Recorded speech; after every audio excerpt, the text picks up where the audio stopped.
This is the scariest haunted house in the world. It's called the Scariest because it has real terrifying props and real life and death chases.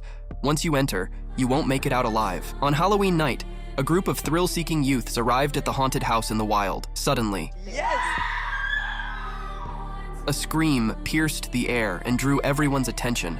Instead of feeling scared, they got excited. Without a second thought, they signed a death waiver, handed over their phones, and stepped through the haunted house's doors. At first, it was just props jumping out to scare them, just like any haunted house they'd been to. But after passing through a dizzying tunnel, things took a bizarre turn. They found themselves in a secret room. The chubby leader ran headfirst into a glass wall. A witch appeared from behind it. She pulled out a black bag. When she opened it, there was a living person inside crying for help. Without hesitation, the witch picked up a red-hot branding iron and pressed it to the woman's face. White smoke instantly erupted, then the person vanished. The group was still shaken, thinking it was just a magic act, unaware that tragedy would soon unfold for each of them. They continued forward, arriving at a fork in a maze, with signs reading, "Safe and unsafe." The timid girl, the nurse, and the hat-wearing guy chose the safe path, while the other three entered the unsafe one. As they passed through a web-like tunnel, the dancer realized the spiders were alive. What she didn't know was, one was crawling in her hair. The trio pressed on, coming across 3 coffins.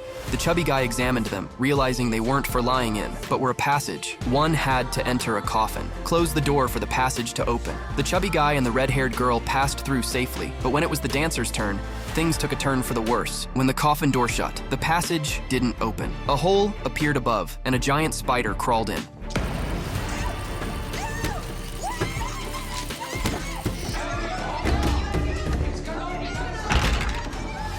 The dancer was terrified. The other 3 quickly crawled down to the next hole, but as they crawled, the chubby guy and the red-haired girl noticed the dancer was missing. They shouted at the hole, but a figure in a red mask stood 8 feet tall. The masked figure pulled the power switch, gesturing for them to keep going, with no choice. They moved towards the door ahead, but it was locked tight. Their 3 friends sat in a corner as if something had gone wrong. They realized their friends had fallen victim to the grab-and-go tactic. When it was the timid girl's turn, something grabbed her hand, leaving several cuts. As they discussed the strange haunted house, the witch appeared again, and the lost dancer lay on the ground, about to experience real torture.